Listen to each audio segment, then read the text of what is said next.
गुजरात के लोकप्रिय मुख्यमंत्री श्री भूपेंद्र भाई पटेल,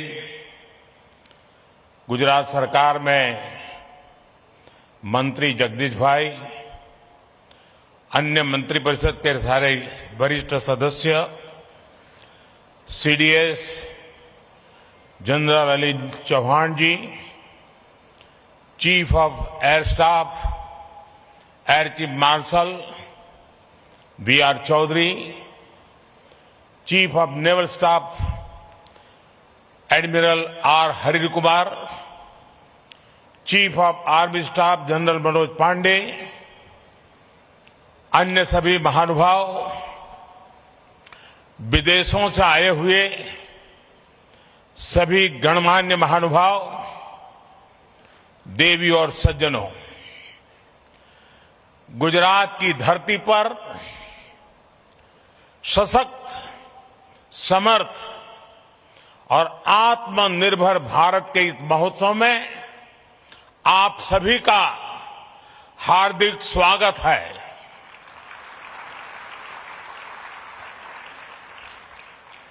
देश के प्रधानमंत्री के रूप में आपका स्वागत करना ये जितना गौरवपूर्ण है, उतना ही गौरवपूर्ण इस धरती के बेटे के रूप में आप सबके स्वागत करने का भी मुझे गर्व है।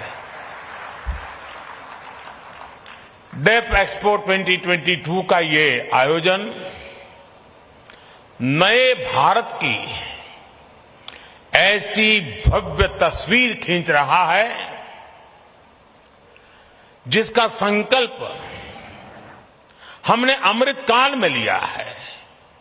इसमें राष्ट्र का विकास भी है, राज्यों का सहभाग भी है, इसमें युवा की शक्ति भी है, युवा सपने भी हैं, युवा संकल्प भी है, युवा साहस भी है, युवा सामर्थ्य भी है।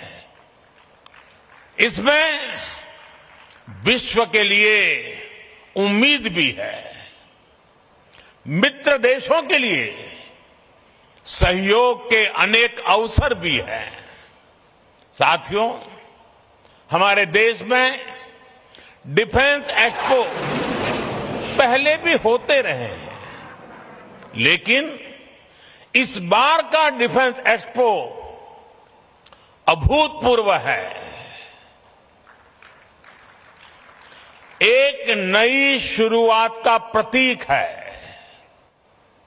ये देश का ऐसा पहला डिफेंस एक्सपो है जिसमें केवल भारतीय कंपनियां ही भाग ले रही हैं। केवल मेड इन इंडिया रक्षा उपकरण ही है। पहली बार किसी डिफेंस एक्सपो में भारत की मिट्टी से, भारत के लोगों के पसीने से बनी अनेक विध उत्पाद, हमारे ही देश की कंपनियां, हमारे वैज्ञानिक, हमारे युवाओं का सामर्थ्य आज हम लौह पुरुष सरदार पटेल की इस धरती से दुनिया के सामने हमारे सामर्थ्य का परिचय दे रहे हैं। इसमें 1300 से ज्यादा एग्जीबिटर्स हैं, जिसमें भारतीय उद्योग है, भारत के उद्योगों से जुड़े हुए कुछ ज्वाइंट वेंचर्स हैं, एमएसएमईज और 100 से ज्यादा स्टार्टअप्स हैं। एक तरह से आप सब यहां और देशवासी और दुनिया के लोग भी क्षमता और संभावना दोनों की झलक एक साथ देख रहे हैं। इन्हीं संभावनाओं को साकार करने के लिए पहली बार 450 से ज्यादा एमओयूज और एग्रीमेंट साइन किए जा रहे हैं। साथियों, ये आयोजन हम काफी समय पहले करना चाहते थे। गुजरात के लोगों तो भली भांति पता भी है, कुछ परिस्थितियों के कारण हमें समय बदलना पड़ा, उसके कारण थोड़ा विलंब भी हुआ। जो विदेशों से मेहमान आने थे उनको असुविधा भी हुई, लेकिन देश के अब तक के सबसे बड़े डिफेंस एक्सपो ने एक नए भविष्य का सशक्त आरंभ कर दिया है। मैं जानता हूं कि इससे कुछ देशों को असुविधा भी हुई, लेकिन बड़ी संख्या में विभिन्न देश सकारात्मक सोच के साथ हमारे साथ आए हैं। साथियों, मुझे खुशी है कि भारत जब भविष्य के इन अवसरों को आकार दे रहा है, तो भारत के 53 अफ्रीकन मित्र देश कंधे से कंधा मिलाकर हमारे साथ खड़े हैं।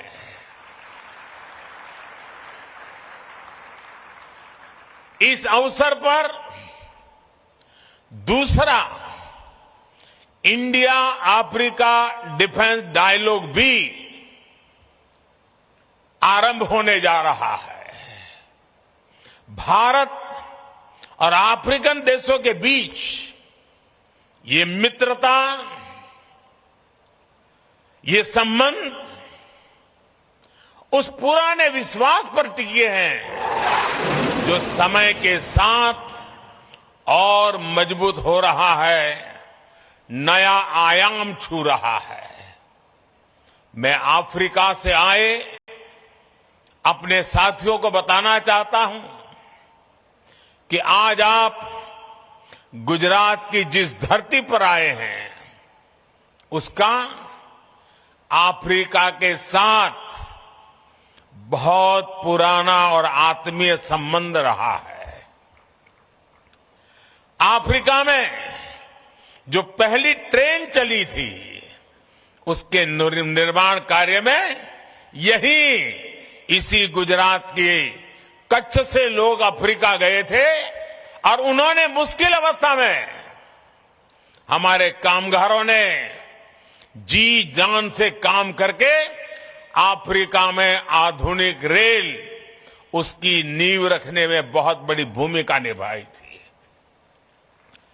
इतना ही नहीं, आज अफ्रीका में जाएंगे तो दुकान शब्द कॉमन है। ये दुकान शब्द गुजराती है। रोटी, भाजी, ये अफ्रीका के जनजीवन में जुड़ गए शब्द हैं। महात्मा गांधी जैसे वैश्विक नेता के लिए भी गुजरात अगर उनकी जन्मभूमि थी, तो अफ्रीका उनकी पहली कर्मभूमि थी। अफ्रीका के प्रति आत्मीयता और ये अपनापन आज भी भारत की विदेश नीति के केंद्र में है। कोरोना काल में जब वैक्सीन को लेकर पूरी दुनिया चिंता में थी, तब भारत ने हमारे अफ्रीकन मित्र देशों को प्राथमिकता देते हुए वैक्सीन पहुंचाई। हमने हर जरूरत के समय दवाइयों से लेकर पीस मिशन तक अफ्रीका के साथ कंधे से कंधा मिलाकर चलने का प्रयास किया है।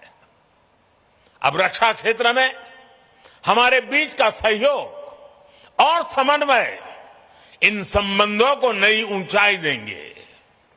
साथियों, इस आयोजन का एक महत्वपूर्ण आयाम इंडियन ओशन रीजन प्लस की डिफेंस मिनिस्टर्स कॉन्क्लेव भी है। इसमें हमारे 46 मित्र देश हिस्सा ले रहे हैं। आज अंतर्राष्ट्रीय सुरक्षा से लेकर वैश्विक व्यापार तक मैरीटाइम सिक्योरिटी एक ग्लोबल प्राथमिकता बनकर उभरा है। 2015 में मैंने मॉरिशस में security and growth for all in the region यानी सागर का विजन भी सामने रखा था। जैसा कि मैंने सिंगापुर में सांग्रीला डायलॉग में कहा था, इंडो पैसिफिक रीजन में अफ्रीकी तटों से लेकर अमेरिका का तक भारत का एंगेजमेंट इंक्लूसिव है। आज ग्लोबलाइजेशन के दौर में मर्चेंट नेवी की भूमिका का भी विस्तार हुआ है। दुनिया की भारत से अपेक्षाएं बड़ी हैं और मैं विश्व को विश्वास दिलाना चाहता हूं, आपकी अपेक्षाओं को पूरा करने के लिए भारत हर कोशिश प्रयास करता रहेगा। हम कभी पीछे नहीं हटेंगे। इसलिए ये डिफेंस एक्सपो भारत के प्रति वैश्विक विश्वास का प्रतीक भी है। इतने सारे देशों की उपस्थिति के जरिए विश्व का बहुत बड़ा सामर्थ्य गुजरात की धरती पर जुट रहा है। मैं इस आयोजन में भारत के सभी मित्र राष्ट्रों और उनके प्रतिनिधियों का हृदय से स्वागत करता हूं। मैं इस भव्य आयोजन के लिए गुजरात के लोगों और विशेष रूप से मुख्यमंत्री भूपेंद्र भाई पटेल, उनकी पूरी टीम का अभिनंदन करता हूं। देश और दुनिया में विकास को लेकर औद्योगिक सामर्थ्य उसे लेकर के गुजरात की जो पहचान है, आज इस डिफेंस एक्सपो से गुजरात की पहचान को चार चांद लग रहे हैं, एक नई ऊंचाई मिल रही है। आने वाले समय में गुजरात डिफेंस इंडस्ट्री का भी एक बड़ा केंद्र बनेगा। भारत की सुरक्षा और सामरिक सामर्थ्य में गुजरात का भी बहुत बड़ा योगदान देगा, ये मुझे पूरा विश्वास है। साथियों, मैं अभी स्क्रीन पे देख रहा था, डीसा के लोग उत्साह से भरे हुए थे, उमंग और उत्साह नजर आ रहा था। डीसा एयरफील्ड का निर्माण भी देश की सुरक्षा और उस क्षेत्र के विकास के लिए एक महत्वपूर्ण उपलब्धि है। डीसा अंतर्राष्ट्रीय सीमा से केवल 130 किलोमीटर दूर है। अगर हमारे फोर्सेस, विशेषकर हमारी वायुसेना डीसा में होगी तो हम पश्चिमी सीमा पर किसी भी दुस्साहस का और बेहतर ढंग से जवाब दे पाएंगे। डीसाना भाइयों बहनों, તમને હું ગાંધીનગરથી અનેક અભિનંદન પાઠવું છું। હવે તો ડીસા વાસણનો બનાસકાંઠા પાટણ જિલ્લાનો સિતારો ચમકી રહ્યો છે। इस एयरफील्ड के लिए गुजरात की ओर से साल 2000 में ही डीसा के ये जमीन दी गई थी। जब यहां मैं मुख्यमंत्री था तो मैं लगातार इसके निर्माण कार्य के लिए प्रयास करता था। तत्कालीन केंद्र सरकार को, उस समय जो सरकार थी, उनको बार बार मैं समझा रहा था इसका महत्व क्या है। इतनी सारी जमीन दे दी, लेकिन 14 साल तक कुछ नहीं हुआ और फाइलें भी ऐसी बना दी गई थी, ऐसे सवालिया निशान डाले गए थे कि मुझे वहां पहुंचने के बाद भी सही तरीके से सही चीजों को प्रस्थापित करने में भी टाइम गया।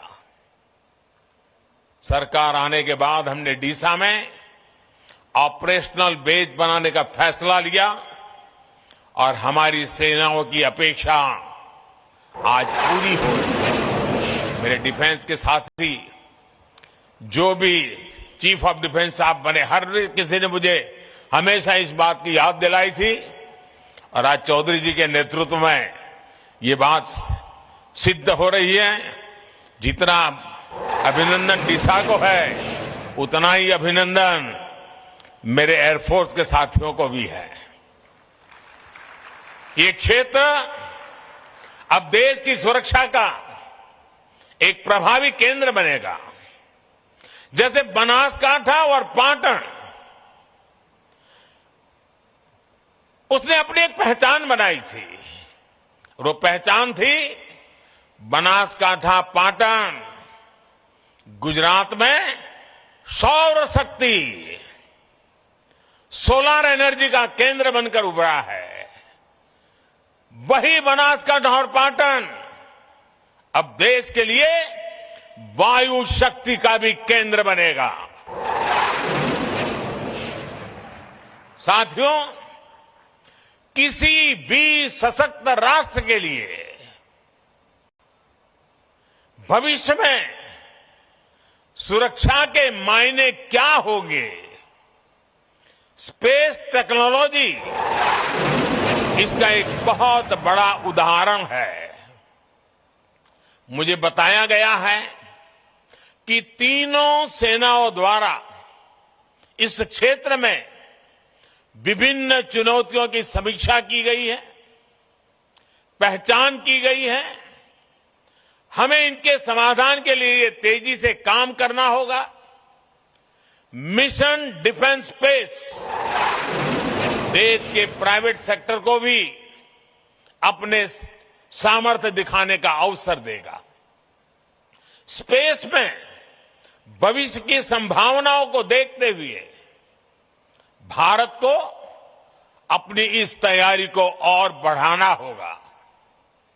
हमारी डिफेंस फोर्सेस को नए इनोवेटिव सॉल्यूशंस खोजने होंगे। स्पेस में भारत की शक्ति सीमित न रहे और इसका लाभ भी केवल भारत के लोगों तक ही सीमित न हो, ये हमारा मिशन भी है, हमारा विजन भी है। स्पेस टेक्नोलॉजी भारत की उदार सोच वाली स्पेस डिप्लोमेसी की नई परिभाषा को गढ़ रही है, नई संभावनाओं को जन्म दे रही है। इसका लाभ कई अफ्रीकन देशों को, कई अन्य छोटे देशों को हो रहा है। ऐसे 60 से ज्यादा विकासशील देश हैं जिनके साथ भारत अपनी स्पेस साइंस को साझा कर रहा है। साउथ एशिया सैटेलाइट इसका एक प्रभावी उदाहरण है। अगले साल तक आसियान के 10 देशों को भी भारत के सैटेलाइट डेटा तक रियल टाइम एक्सेस मिलेगा। यहां तक कि यूरोप और अमेरिका जैसे विकसित देश भी हमारे सैटेलाइट डेटा का उपयोग कर रहे हैं। इस सबके साथ ही ये एक ऐसा क्षेत्र है जिसमें समुद्री व्यापार से जुड़ी अपार संभावनाएं हैं।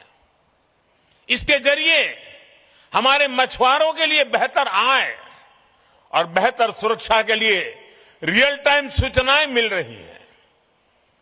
हम जानते हैं कि स्पेस से जुड़ी इन संभावनाओं को अनंत आकाश जैसे सपने देखने वाले मेरे देश के युवा साकार करेंगे, समय सीमा में साकार करेंगे और अधिक गुणवत्ता के साथ साकार करेंगे। भविष्य को गढ़ने वाले युवा स्पेस टेक्नोलॉजी को नई ऊंचाई तक ले जाएंगे।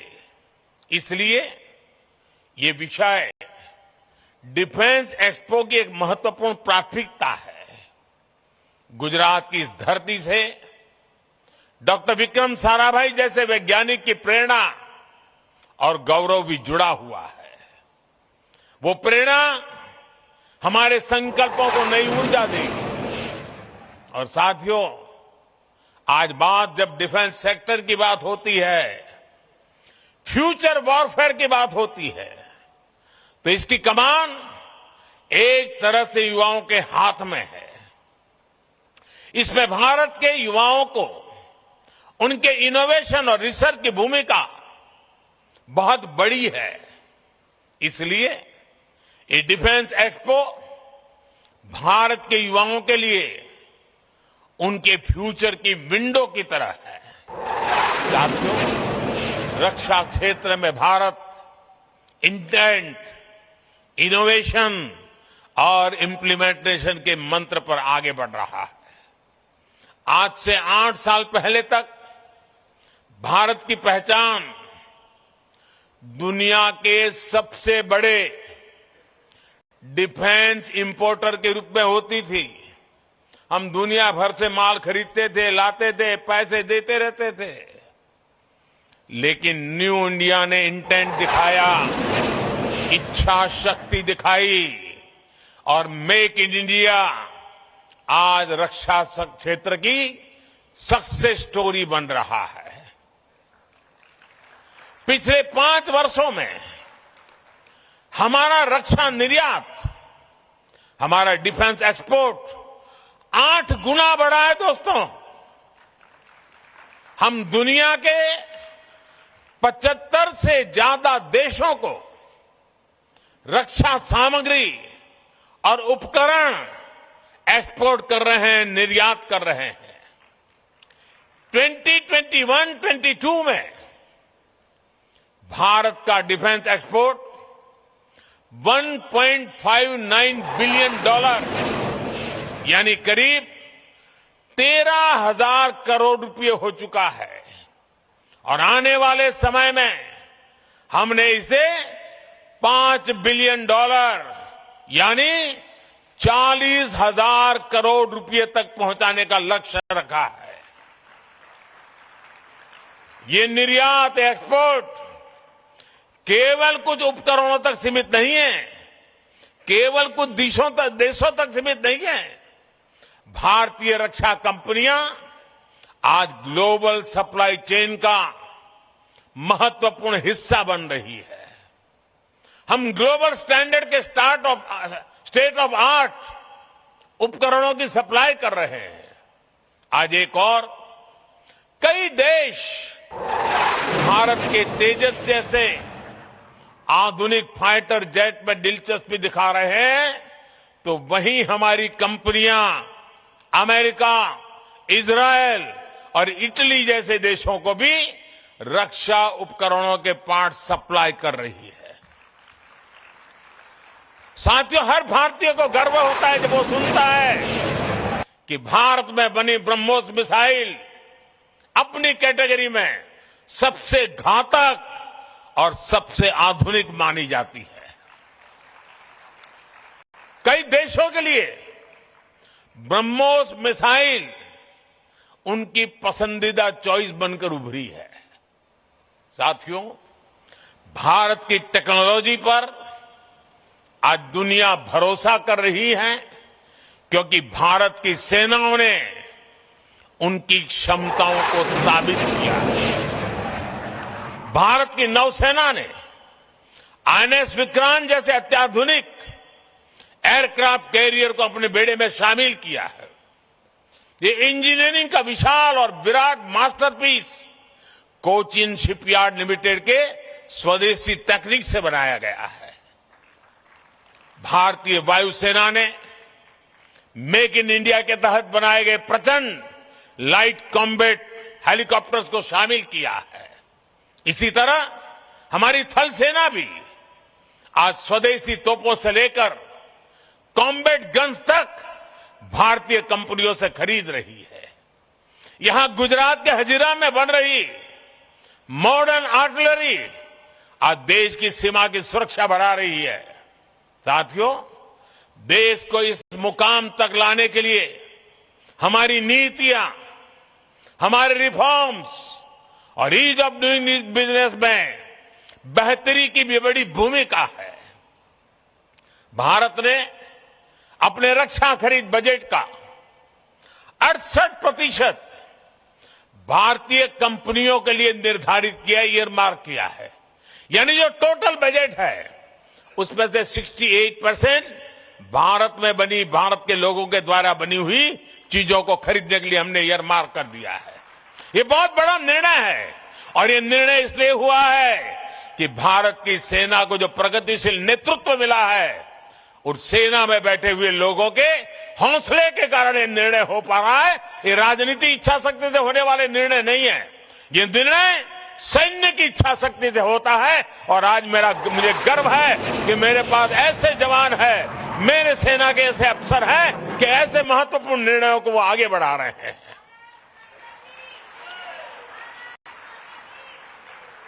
इसके अलावा हमने डिफेंस सेक्टर को रिसर्च और इनोवेशन के लिए, स्टार्टअप इंडस्ट्री और एकेडमिया के लिए खोला।